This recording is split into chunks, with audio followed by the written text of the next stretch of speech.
Tower of Fantasy recently released in China, and I was lucky enough to figure out how to gain access to the game. In this video, I take a look at the top 10 things you may want to know for now if you want to play Tower of Fantasy. I may do another video like this once I play more of the game, but these are my initial top 10 things you might want to know. I'm Sorasyn and welcome to my channel. Please consider subscribing if you enjoy my content. I'd love that very much. Number 1.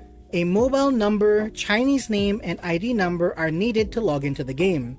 There are other options available like QQ for example, but I found the cell phone number option to be the easiest. Just find your country code, input your number, and wait for the one-time code to be sent to you. After putting in that code, you need to find a working Chinese name and ID number, and you are good to go. It took me a few tries with the name and ID before I found one that worked. As expected, there is no Google or email option to sign in, as is often the case with Chinese games. Number 2. There is no gender lock in the game. You can choose to play either male or female, something that in a majority of Asian MMORPG games is a very rare occurrence these days. A welcome addition and more games should provide this option. Number 3. Character creator is fairly good. I definitely enjoyed making my unique character. There's lots of options to choose from. There's even sliders to add even more customizability. You can even pre-make your character in the login screen and save it for future use. Number 4. The main story has some great cinematics. Even though I don't understand Chinese, the cinematic action sequences are fun to watch.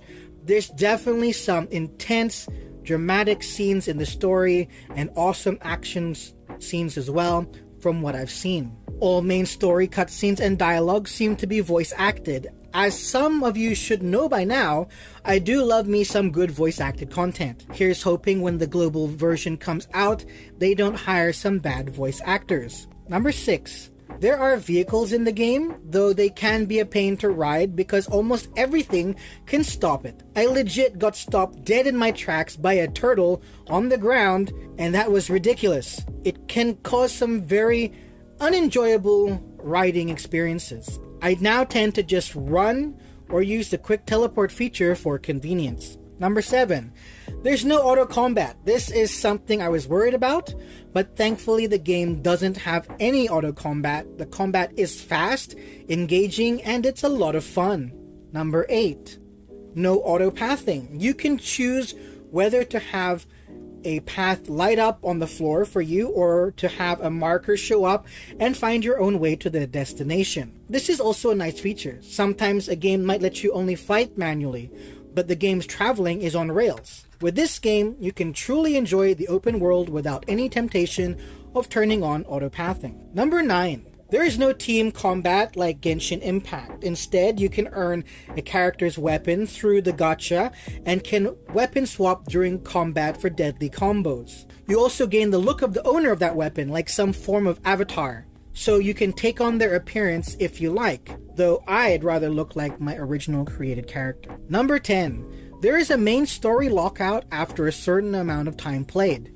Originally, I thought it was telling me I needed to reach 7 more levels to advance the quest, but after translating it, I realized it was saying to continue my quest after 7 hours. You can, however, continue doing the side tasks like dailies and dungeon quests. So there you have it. That's my current top 10 things you might want to know if you want to play Tower of Fantasy China. Unfortunately, I have no idea when a global release will happen, but the devs would be silly to miss out on the opportunity to bring this game to the global market. It's a really fun game so far. Just remove that 7-hour main quest lock because the global audience will not enjoy that. You can expect to find my first impression video on the MMOByte Mobile channel, so be sure to check that out too. Thanks for watching. This is Sorasyn, wishing you all a great day. Please remember to subscribe and hit that bell icon and follow me on all my socials in the description and pinned comment below.